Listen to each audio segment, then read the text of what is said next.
Okay, we're going to go to the exclusive buyer broker agreement. And before I jump into this, I want to show you where I'm pulling some information from. So this comes from the Salt Lake Board of Realtors, and we get these legal tips. And so this talks about the buyer broker agreement.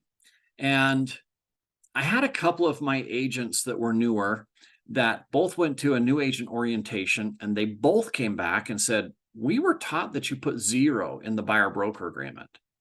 And I'm like, no, who said that? And they're like, they said it at the new agent orientation. And I'm like, that can't be. And so I called up Mike Ostermiller. He's the NWAOR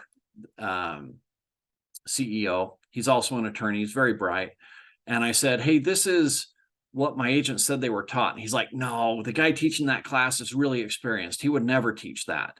I said, I just had 2 agents come out and they both said the same thing independently, that they both heard that.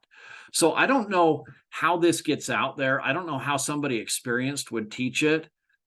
Do not ever put 0 in the buyer broker agreement. All right.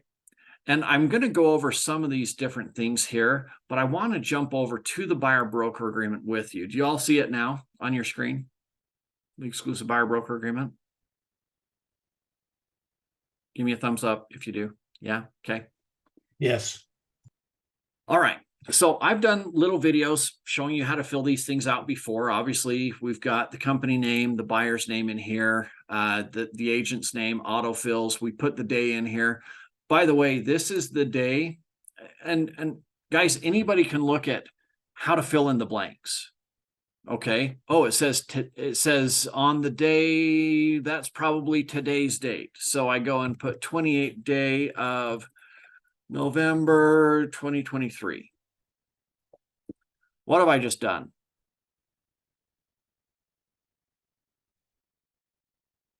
Yourself like 8 hours. Yeah. Yeah. At this point, 6 hours and 20 minutes. I've got an agreement for 6 hours and 20 minutes because it ends at 5 p.m. today. Right. So don't look for fill in the blanks. We're better than that. Okay. People are hiring us to actually know these contracts. If you don't know the contract, you need to be reading it. So how long should I do? Depends. If I've got $1 million buyer, I might be doing it for a year. You know, like I'm not really in a rush, but I'm looking for something over the next year. Okay, great. Let's sign this agreement and let's not put you in a rush. We'll put it out to 2024. We'll do a whole year from today. Okay, sounds good. Hey, I got to be in a house by the end of summer. All right, we'll do it for 3 months. Now, when I'm doing county, I like to put in any county. But sometimes I have worked with clients that are like, you know what, we're looking in 2 different counties. I've got a specialist up in Park City that I'm working with. And I'll say, okay, can I see a copy of your buyer agency agreement with them? And they'll have put up there, what is Park City? What county is that? I should know. I just live there. Whatever. Summit. Thank you. So they've got one and it says in Summit County. So they're in an exclusive agreement in Summit County. Can I also sign an exclusive agreement with them for Weber County? Can they have 2 exclusive agreements with different counties in play? Jake's nodding hesitantly, yes. Let's get more strong with that nod, Jake. Yeah, we can do that, right? So with most of my clients, I'm putting in any county in Utah because my license allows me to do that. Sometimes I can go down here and say, you know what, we're looking at one specific address. So somebody will call me up and they'll say, hey, we want to see a home. And I say, oh, great. Do you have an agent? No, we don't. Fantastic. I'd be happy to help you. This is one of my requirements. I do this with everybody. I can meet you, 10 minutes early. We can talk about it. Talk about what I do as a buyer's agent.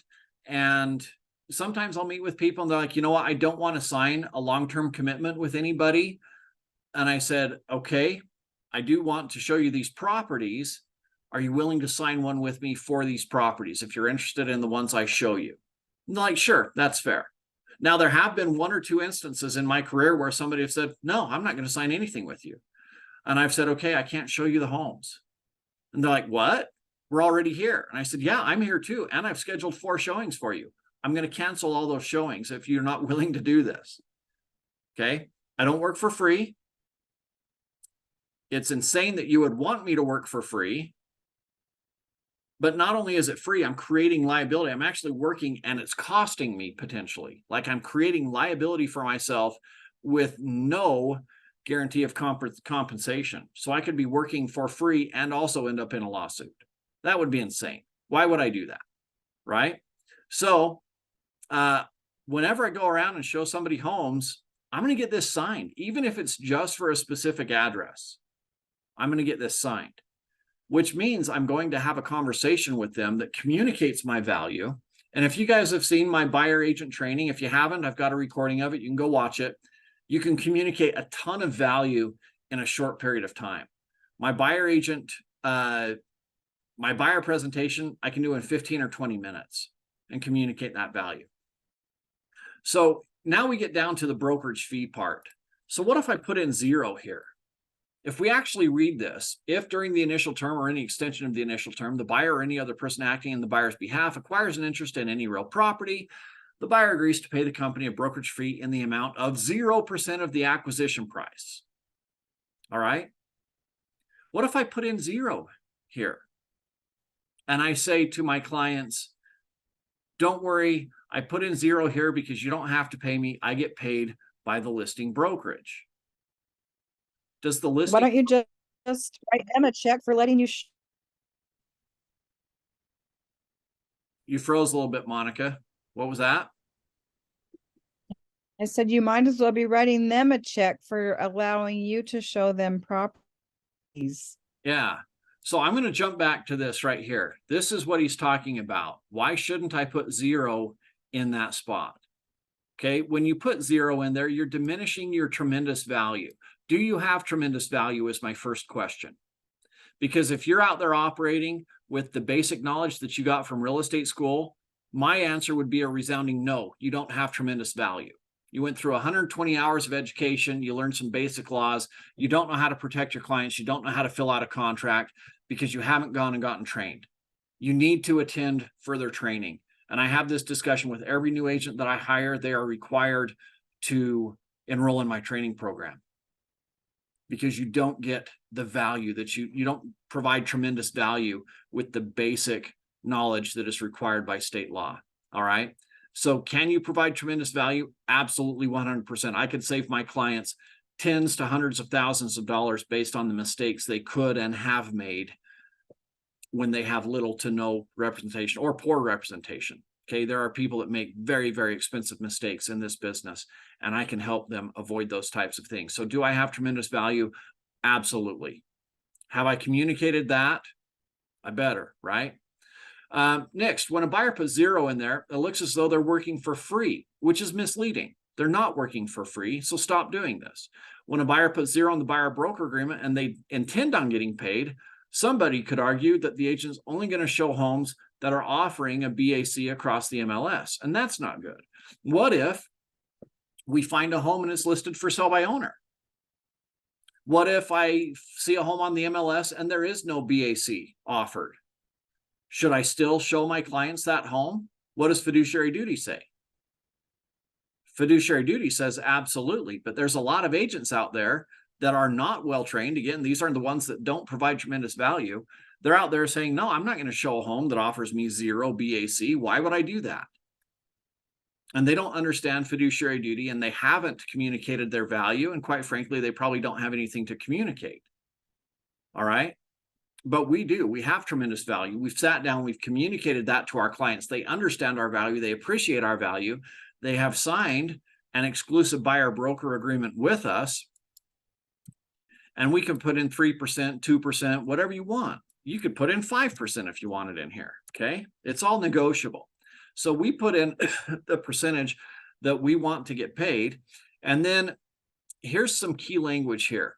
If the property acquired by the buyer is listed with a brokerage, then that buyer agent commission paid to the company by the listing brokerage shall satisfy the buyer's obligation for the brokerage fee shown above, provided that the BAC is not less than the amount shown above. If it is less, then the buyer is going to pay the difference at closing.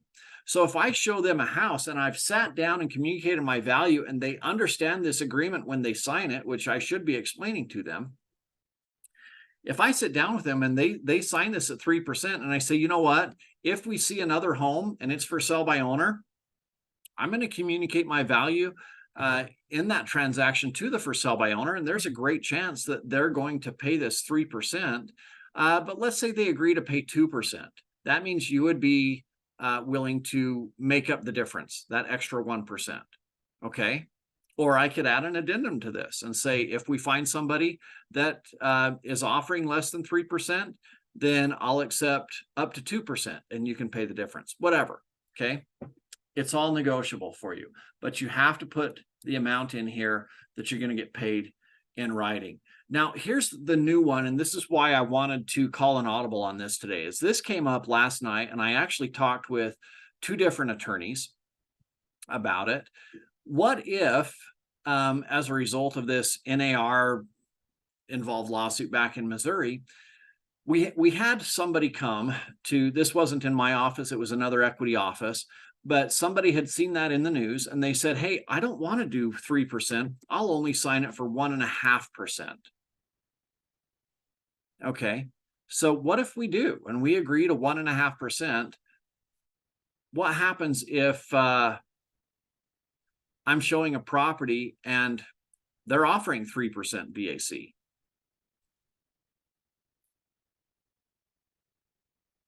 Y'all know the scenario? I put 1.5% in there because that's what the client demanded. This is a real life scenario happening as we speak. Okay. They came up as an issue yesterday, and I'm sure they're still negotiating it. Client says, hey, I saw this NAR lawsuit. I'm not willing to put more than 1.5 on there. What happens if we then go out and we're showing homes that are offering 3%?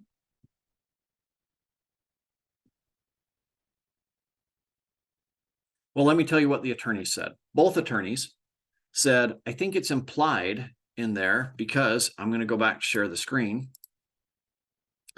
It says right here, if the BAC is less than the amount shown, buyer will pay the difference. It doesn't say anything if it's more. I think it's implied. Guys, these guys are good attorneys, but they're not practicing real estate agents. Okay. Those of you that are practicing real estate agents and you've done this for a while, does implied work when you've got several $100,000 on the line, or even $500 on the line and somebody's pissed? Does implied work? Implied doesn't work. So we're facing some new times. We're facing times where we have to be very good at communicating our value. We have to be very good at explaining this form. And I'm going to go back to share my screen and give you guys my thoughts on this. And I actually asked the UAR attorneys to edit the form, and so that we don't have to add an addendum. But we could always add an addendum to the exclusive buyer broker agreement with a simple little thing like this. And it says, if the BAC offered is greater than the compensation amount in section 2 of the exclusive buyer broker agreement, the additional compensation will be retained by the company. Because implied isn't enough. How many of you guys can see the scenario where this guy, we signed that he insisted we get paid 1.5% right here, right? We show up to closing and he sees on the closing statement, and it is public record now what the BAC is, but maybe he didn't see it on the MLS. Maybe he just assumed we were only going to take 1% or 1.5% regardless. But we show up at closing and there's a 3% commission there. And some people say, well, the buyer doesn't see the commission paid by the seller. Again, folks, if we're counting on people not seeing things, you're not thinking about it right. We want to assume everybody can see everything. So if the buyer sees that you got paid 3% and you signed a commitment for 1.5%, could you conceive of that buyer being upset? And does that argument that the attorneys made saying, well, it's implied that you could get more, does that carry water? Or do you think this person could raise a fuss? Could they make closing awkward? At the very least, it's going to make closing awkward, right? And they're going to say, hey, how come you're getting paid 3%? We got 1.5% here. Maybe they sue you later, which means they're suing me later, right? So we don't want to bank on implied. So if you guys want, you can take a screenshot of this. I actually talked to another realtor from Virginia, and they're one of the 12 states, as Utah is, that requires a buyer agency agreement. And I was discussing this with them last night, and they said, oh yeah, this language is built into our contract already. If more is offered, then it's retained by the company. So anyways, that was my recommendation to the UAR attorneys, is redo our, because of this recent language, let's redo our exclusive buyer broker agreement to include this language in there automatically. But otherwise, if somebody wants to negotiate lower, add an addendum here, because we do show a lot of homes that are offering more than 1.5%. So if you write 1% in there and somebody's offering more, put this language in there to protect you. The next thing that I want to cover with you, is there any questions on that, by the way, before I move on? Okay, so the next thing that I want to cover with you is this real estate brokerage payment addendum. And I've covered this in other trainings before, so I'm not going to go a ton of detail into it, but I want to go over the reasons behind why we use this. I'm going to stop sharing my screen for a second so I can look at you. The commissions are typically paid from broker to broker, right? It's a listing brokerage compensating the buyer's brokerage because they've got their contract with the sellers that allows them to do that. The sellers have said, yeah, put my home on the market, offer this much of the commission to a buyer's agent because that's in everybody's best interest. And by the way, it is in the seller's best interest to have buyer's agents involved, because buyer's agents help write a clean contract. Buyer's agents help buyers overcome the hurdles that are involved with inspections. You know, every inspection comes back with some issues. A good buyer's agent can help them navigate through those issues and get through to the other side. If there's appraisal issues, a buyer's agent helps with those appraisal issues. So just in those three ways, buyer's agents help sellers close a deal, right? So there is value associated with it. So there is no problem with a seller saying, hey, I want to compensate a buyer's agent because that's in everybody's best interest to have one involved. So a seller puts it out there and offers this. But what if they don't? So if a seller doesn't offer that compensation and a buyer's agent is coming into play, well, if it's offered through the brokerage, then that's fine. You know, the brokerage is offering some an amount of compensation. Maybe they're offering $1,000. I've seen it for $1, where the BAC offered was $1 before, and you can actually put in $0 now too. So you're offering nothing as a buyer agent compensation. Well, as a buyer, I've sat down with my clients and I've communicated my value to them, and they've said, yes, we do want your value. We want to hire you, and we'll pay you 3%. And if the listing brokerage satisfies that, fantastic. Otherwise, we'll pay you. However, we find this home, and because I've had that conversation, I can show them any home. It doesn't matter if they're offering 0. It doesn't matter if they're offering 4%. It doesn't matter if it's a for sale by owner. It doesn't matter if it's a builder. I can show them any home out there because they want my value as a buyer's agent. So let's say we find a home and they're offering 0 buyer agent commission. And my buyer says, you know what? We love this home and we've agreed to pay you 3%, but let's, as part of our negotiation, see if the seller will pay that for us. So the seller's payment to buyer's real estate brokerage. See, the buyer can't say, hey, we want the listing brokerage to pay you more. You know, the BAC offered was, let's say the BAC offered was $1,000. The buyer can't say, we want the seller's brokerage to pay you more, or the listing brokerage to pay you more, because the listing brokerage isn't a party to this purchase contract. So they negotiate with the power that they have, and that's what this form does. This allows the buyer to directly negotiate with the seller to pay a certain percentage. So let's say that we were offered $1,000. Let's say that it's a $500,000 home, a 3% commission would be $15,000. We were offered a $1,000 buyer agent commission. Seller agrees to pay $14,000, okay, of the purchase price to the buyer's brokerage. This payment shall be made in addition to any other compensation offered by the seller's brokerage to the buyer's brokerage. So the seller's brokerage was offering us $1,000. Great, we'll take it. The seller directly is going to give us another $14,000, and very simple form. But this is the thing that allows a buyer to negotiate directly with the seller, because a lot of sellers will say, you know what, I only want to offer this. And listing agents like, okay, let's give it a try. And buyer's agents should be able to then come and say, we like your home. We're showing your home no matter how much you've offered, because that's our fiduciary duty to our buyer. But this is the commitment the buyer has to us because of the value that we provide to them. And what you're offering isn't enough to cover that. So the buyer is then responsible for it. And the buyer says, well, we want to see if the seller will agree to pay this, and then we'll go ahead and buy their home. So it's a way for everybody to negotiate and receive the value that they've been promised. So agents receive the compensation for the value that they provide.